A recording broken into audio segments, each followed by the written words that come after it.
So I can't say it enough. Your inspectors are your friends. Don't fight them, don't push them, and they'll make your life easier.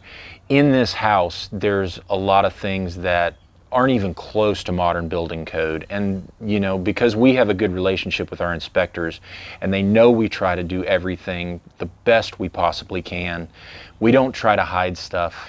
We went around and used fire foam to protect all of our air gaps so we don't get fire transfer from floor to floor.